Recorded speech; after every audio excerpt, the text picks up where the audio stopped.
A principios del siglo XVIII, la fuerza del viento, el movimiento del agua y el trabajo duro de la gente y los animales eran las únicas fuentes de poder o energía. Europa era una comunidad de agricultura. Más de las 3/4 de la población vivían y trabajaban en la tierra. Los productos manufacturados se producían por individuos o pequeños grupos de trabajadores en sus casas. Se llamaban industrias caseras. Los centros urbanos de Londres y París eran relativamente pequeños y poco efectivos. Pero al llegar el próximo siglo, un mundo inesperado llegaba trayendo increíbles cambios. Innovaciones técnicas y avances de ingeniería transformarían a toda la sociedad y se lanzaría una revolución de maravillas.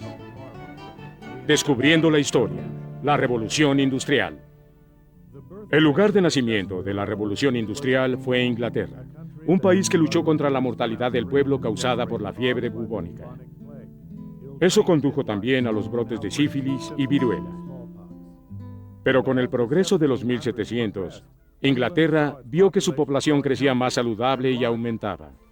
Los avances en las técnicas de agricultura produjeron alimento como nunca antes. Además, la mecanización de las herramientas de cultivo mejoró la cosecha. Un ejemplo fue la máquina sembradora. La más conocida fue introducida por Jethro Tull en 1701. Sus experimentos demostraron que las semillas crecían mejor cuando se plantaban a cierta profundidad y espacio que en la forma tradicional de esparcirlas sobre la tierra. Los agricultores descubrieron que las semillas germinadas en hileras eran más fáciles de limpiar. Así que Tull mejoró estos procedimientos inventando máquinas sembradoras y azadones. Otros agricultores contribuyeron a la llamada revolución agraria con herramientas que reducían el trabajo físico de la agricultura. Pero el resultado inmediato fue el bienestar de las personas y aumentó la población. Los métodos innovadores de Tull eran más útiles en las operaciones de agricultores mayores que en los agricultores menores. Los agricultores menores crearon una nueva fuerza de trabajo y se reubicaron en áreas urbanas o buscaron empleos con salarios. Simultáneamente, surgió la inmediata adopción de 3 nuevas tecnologías: la herrería, la maquinaria textil y la máquina de vapor.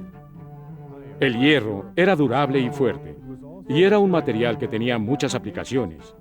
Y con el paso del tiempo, se hizo un factor indispensable en la revolución de la producción mecánica. Durante el siglo XVIII, aparecieron un número importante de inventos que incrementaron la producción textil y las ganancias.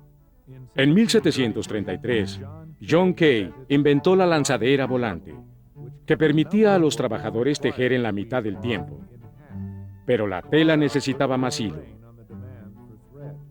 Luego, en 1764, James Hargreaves, un tejedor, resolvió el problema con un aparato llamado Spinning Jenny. Era una máquina hiladora que utilizaba 7 usos en lugar de 1. En 1769, Richard Arkwright, que hacía mechas, patentó una máquina con un marco de agua que producía un hilo más resistente. Luego, en 1779, Samuel Compton creó el Spinning Mule, que era una combinación del carrete móvil de la Jenny de Hargreaves y los rollos del marco de Arkwright. Para 1812, ya había miles de máquinas nuevas, que movían 5 millones de usos. El vapor enjaezado se había experimentado por décadas. Sin embargo, en 1769, James Watt patentó una máquina de vapor que ofreció la primera solución práctica. Con este mecanismo, el agua hervía y se hacía vapor en una cámara, y luego pasaba a la segunda cámara llamada el cilindro. Dentro de este cilindro había un pistón que se movía hacia arriba y hacia abajo.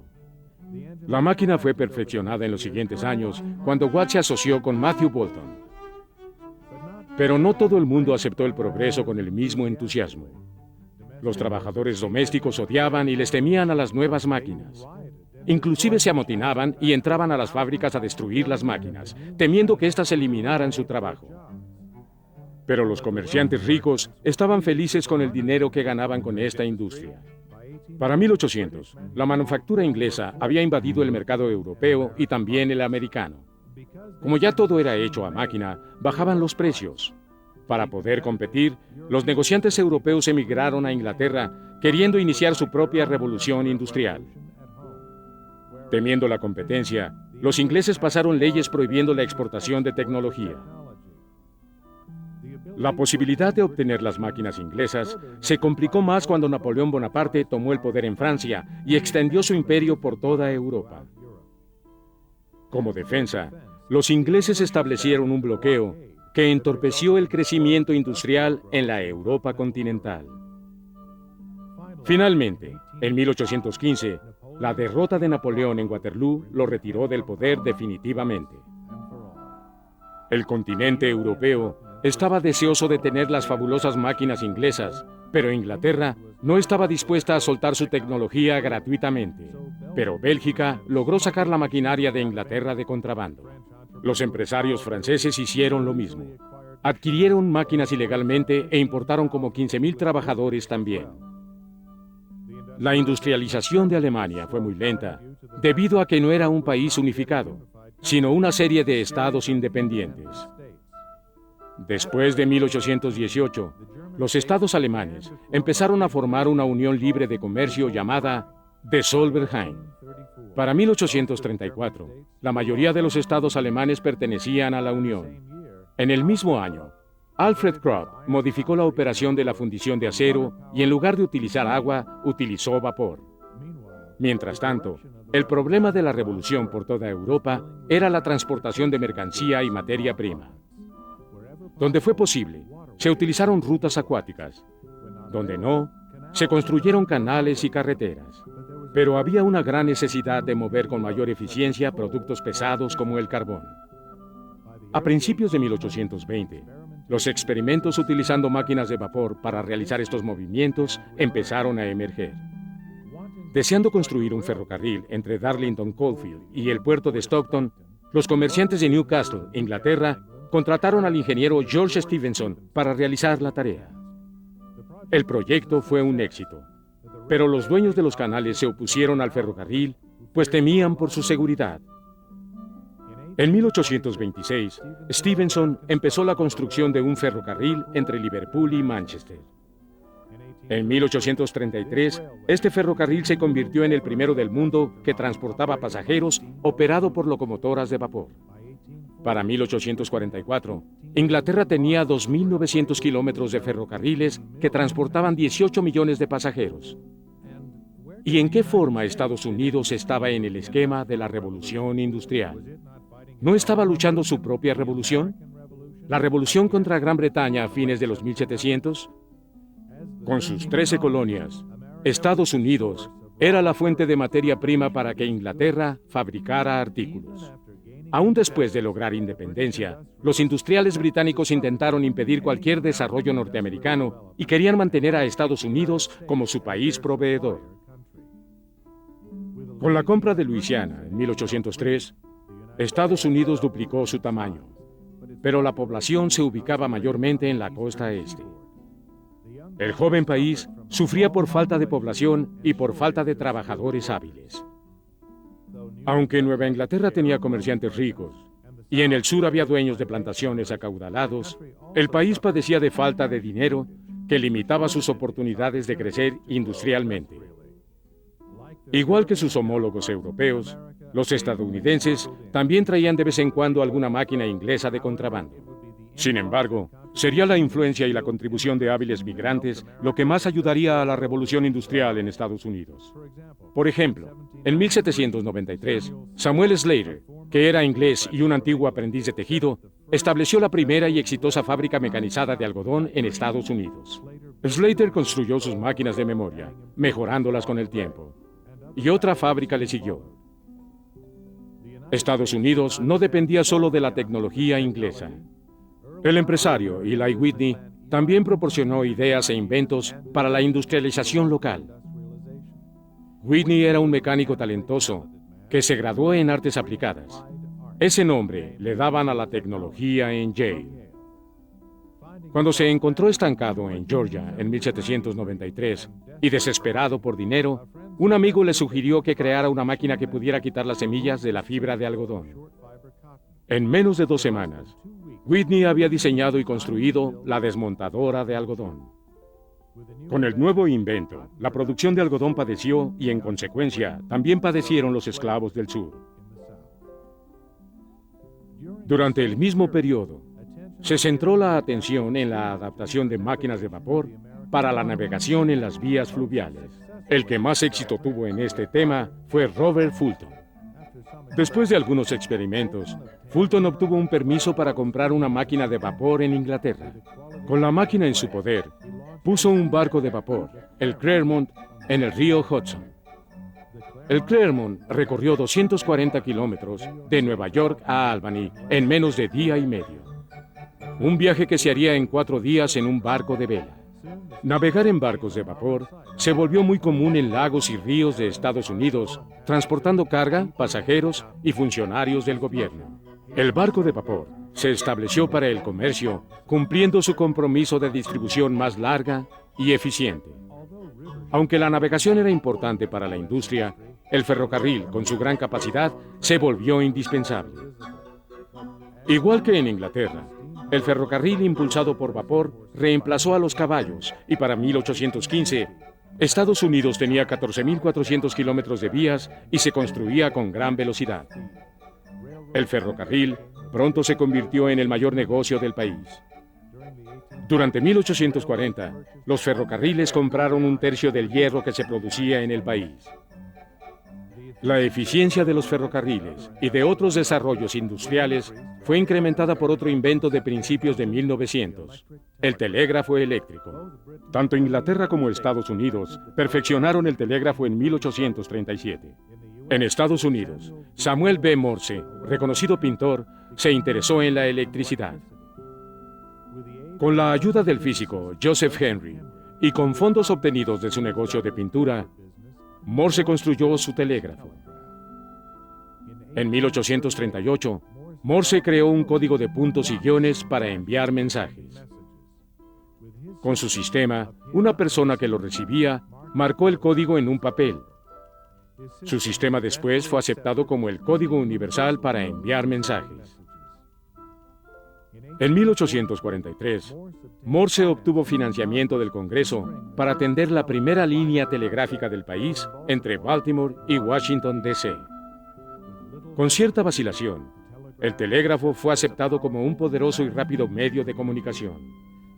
Pronto otras ciudades estuvieron conectadas por el telégrafo. Para 1850, los resultados de 100 años de industrialización estaban en total operación en Europa y en Estados Unidos. La existencia de carbón permitía el uso de las técnicas inglesas para hacer hierro, y la primera mina que se explotó con esas técnicas fue en 1840. Nuevas provisiones de carbón y hierro permitieron a los fabricantes producir sus propias herramientas y equipo. En 1850, el sistema de fabricación estaba produciendo más y más objetos, desde armas de fuego hasta máquinas de coser y equipo de agricultura. La fabricación y ensamble de partes estándar se convertía en la norma preferida de producción.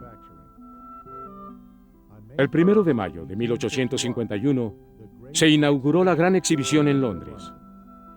La exhibición fue organizada por el príncipe Albert, esposo de la reina Victoria, y exponía cientos de productos industriales de Inglaterra, del resto de Europa y de Estados Unidos.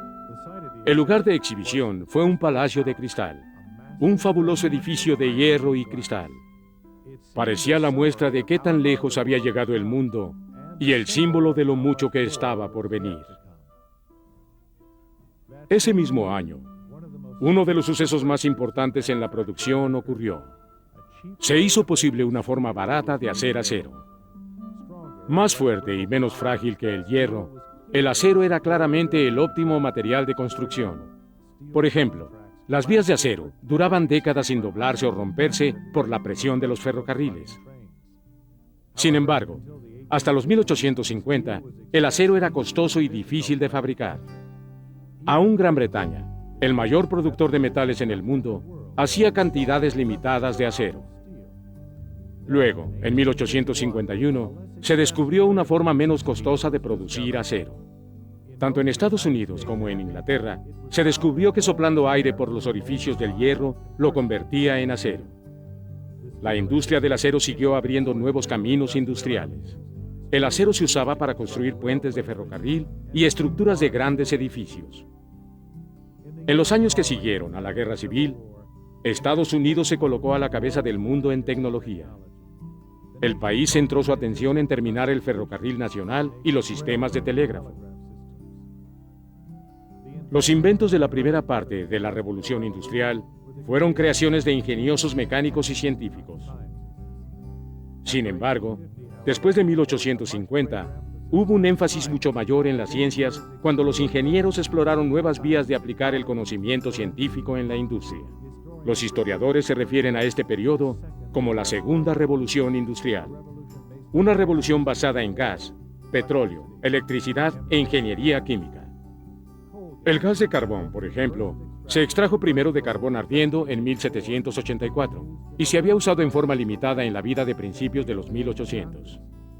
Sus usos se expandieron mucho. Muchas casas utilizaban gas de carbón para tener calor, luz y cocinar. La luz de gas se utilizaba en las calles y en otras áreas públicas para reducir el vandalismo. En 1859, después del descubrimiento de un campo de petróleo en Pensilvania, el petróleo y otros combustibles se desarrollaron y se utilizaron primero para iluminar y lubricar. La industria prosperaba. Para 1917, casi 500,000 de pozos petroleros se habían cavado en Estados Unidos. Mientras tanto, los ingenieros electricistas encontraban aplicaciones prácticas para la electricidad. En 1872, el ingeniero belga Zenobe Gramme inventó el generador eléctrico. 2 años después, el tren eléctrico estaba revolucionando el transporte urbano en Estados Unidos. La electricidad proporcionaba una fuente de poder más variada que el vapor.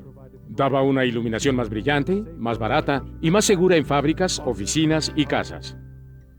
Thomas Edison, el más grande inventor de todas las eras, inventó la bombilla de trabajo en 1879. La segunda mitad del siglo XIX también vio florecer fabulosas tecnologías de comunicación que dependían de impulsos eléctricos. En 1876, el gran inventor Alexander Graham Bell le dio vida al teléfono, que mejoró inmensamente las comunicaciones entre ciudades, estados y también países. Al siguiente año, Edison inventó el fonógrafo, el precursor de los tocadiscos que utilizamos hoy. En 1883, el físico alemán Heinrich Hertz descubrió las ondas de radio, y en 1896, el radio que conocemos fue perfeccionado. La idea de un vehículo que avanzara por su propio impulso se había planteado, pero mientras no se creó el motor de combustión interna, era una remota realidad. El concepto básico del motor de combustión interna es que el combustible se quemara en forma segura dentro del motor. En 1876, el inventor Nicolaus Augustus Otto desarrolló la forma más común del motor de combustión interna. Un motor de 4 tiempos, comúnmente conocido como el Otto Cycle. Para 1885, Karl Benz, un alemán, construyó el primer automóvil impulsado por gasolina. Un año después, Gottlieb Daimler, también alemán, probó un carro similar con un socio. El equipo combinó fuerzas y llegaron a ser los primeros fabricantes de autos en 1885. Pero sería Henry Ford, un mecánico estadounidense, quien haría de la industria del automovilismo un gran negocio. Ford reconoció que Estados Unidos representaba un avance indispensable al comercio. Los ferrocarriles conectaban parcialmente a la gente por toda la nación. Él sabía que si lograba fabricar un medio accesible de transporte individual, el consumidor nacional estaría dispuesto a comprarlo. Así que en 1903, con dinero prestado, Ford abrió su primera planta en Detroit y comenzó a fabricar automóviles. Los primeros que salieron se vendieron en $600. 5 años después, fabricó el modelo T, que era fácil de mantener y era mucho más alto, permitiendo al vehículo rodar sobre los caminos tan sinuosos de aquel tiempo. Como la industria del acero, la del automóvil se transformó en una de las más exitosas y productivas en la historia de la revolución industrial. Con luchas y triunfos, Una serie de constantes inventos demostraba la cercana relación entre los hombres y las máquinas. En 1901, Guillermo Marconi demostró la utilidad del radio con la primera transmisión a larga distancia a través del Océano Atlántico. El 17 de diciembre de 1903, dos mecánicos de bicicletas, Orville y Wilbur Wright, fueron los primeros en volar en una máquina más pesada que el aire, y la prueba se hizo en Carolina del Norte. En las siguientes 4 décadas, se crearon los plásticos y los textiles sintéticos. En 1936, la primera transmisión de televisión salió al aire. Las primeras películas, hechas a fines de los 1800, se unían al radio y a la televisión. Juntas le abrieron la puerta a la industria del entretenimiento. Pero entre todos los inventos, la computadora estaba abandonada. El primer intento de fabricar una computadora se le atribuyó a Charles Babbage durante los 1830. Babbage, un matemático británico, diseñó y construyó parcialmente una computadora mecánica de vapor llamada la máquina analítica. Pasó más de un siglo para que la visión de Babbage se hiciera realidad. En 1944, Howard Aiken, de la Universidad de Harvard, fabricó la primera computadora después de 5 años de trabajo. La máquina de Harvard funcionaba con electricidad y procesaba los datos en tarjetas perforadas parecidas a las que creó otro científico francés. Solo 2 años después, J. Presper Eckers y John W. Moseley develaron al ancestro de las computadoras modernas, la totalmente electrónica ENIAC, siglas en inglés de integrador electrónico, numérico y calculadora. Era una enorme máquina que tenía 8.000 tubos de vacío y pesaba casi 30 toneladas. Pero con diligencia, los científicos crearon muchos avances para la computadora. Primero, unos pequeños transistores reemplazaron los tubos de vacío. Luego, en 1958, los investigadores descubrieron que usando pedazos de silicón, conocidos como chips, podían lograr que transistores y circuitos fueran una sola unidad, llamada circuito integrado. Y por primera vez, surgieron las computadoras para escritorio. En 1971, la corporación Intel puso todo el sistema de operación del computador en un solo chip, del tamaño de una estampilla postal. Este chip, el microprocesador, hizo posibles las computadoras personales modernas. En cada paso, la computadora le dio alcances y poder a la ciencia y la tecnología.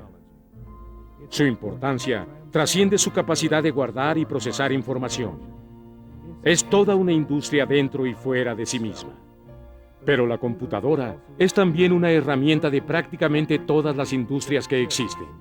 Ha contribuido a la automatización, al diseño industrial, transacciones comerciales, control de calidad, etc. Además, ha entrado a los hogares como una herramienta y como un juguete. El efecto de su impacto no tiene descripción. Lo que empezó en la Inglaterra del siglo XVIII como una necesidad de modernizar las máquinas de trabajo fue desarrollado por mentes ingeniosas e inventores. Eran mecánicos que veían una forma de suavizar la transición de una sociedad agraria a una sociedad industrial. Sus innovaciones y esfuerzos fueron aumentados cuando las necesidades indujeron a la revolución del transporte. Con ello, se minimizaron las distancias entre las ciudades de una creciente nación. Bajo el liderazgo estadounidense, la revolución industrial siguió creando herramientas más sofisticadas que permitían la precisión y velocidad necesarias para la producción en masa. Los inventores independientes como Thomas Edison y Alexander Graham Bell han adquirido fama doméstica por sus creaciones para las necesidades de la vivienda. Con profunda determinación, ingenio y sobre todo introduciendo ideas y conceptos nuevos, la revolución industrial está lejos de terminar.